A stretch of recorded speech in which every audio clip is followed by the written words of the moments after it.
Nezvyknem komentovať slniečkarské prieskumy, ale ten najnovší ma mimoriadne pobavil.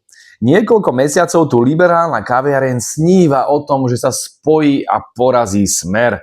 A bum, ukázalo sa, že keby vytvorili nejaké SDK 2, ako kedysi proti Mečiarovi, tak ešte aj vo svojich vlastných prieskumoch by dostala celá opozícia dokopy ani nie 38%.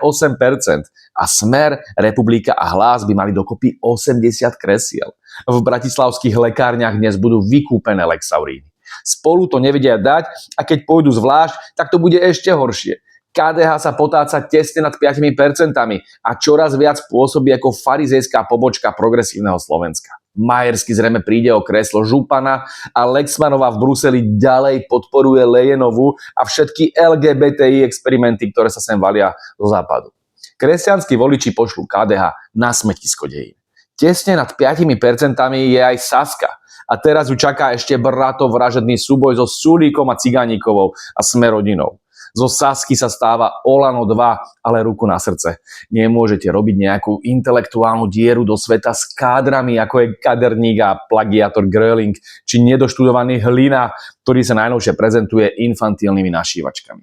Sulík zožerie Sasku na raňajky. Ale aj tak sa do parlamentu nedostane. Na hranici zvoliteľnosti sa potácajú aj Naďovi demokrati. Tí bojujú od toho istého voliča ako Matovič. A tak v priamom prenose sledujeme bizarné preteky o to, kto vymyslí niečo vulgárnejšie. Naď to skúša s neonacistickou hlbokou orbou, možno konečne ponúknuť členstvo aj tomu svojmu cintulovi. Matovič ako vždy vrieska o vrahoch, mafii a genocíde a potom, keď dostane naspäť tú istú medicínu, tak vyplakáva na súdoch.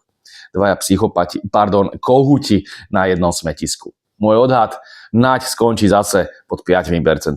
Isté to má len PSko, ale aj to utešenie klesá. Podvody Šimečkovej matky nepomohli, ale ono to je ešte vážnejšie. Veď preboha, kto dospelý by volil šišatého chlapca, ktorému matka ešte v 30-ke platila mobil? Podotýkam, že z peňazí daňových poplatníkov. Však to je banda neschopných a uvrieskaných deciek. A to akože má osloviť nejakých úspešných podnikateľov. Percenta pôjdu dole, uvidíte. Na konci dňa môže skončiť mimo parlamentu KDH, Saska aj Naď. A Matovič, ten je poistkou, že akákoľvek vláda s ním sa do pol roka rozpadne. PS padá dolu ako jesenné lístie a sny o vládnutí sa slniečkarom rozplývajú ako Lexauríny na jazyku. Ja sa len tak zamýšľam, kde pak soudruzi z bratislavskej kavárny udelali chybu.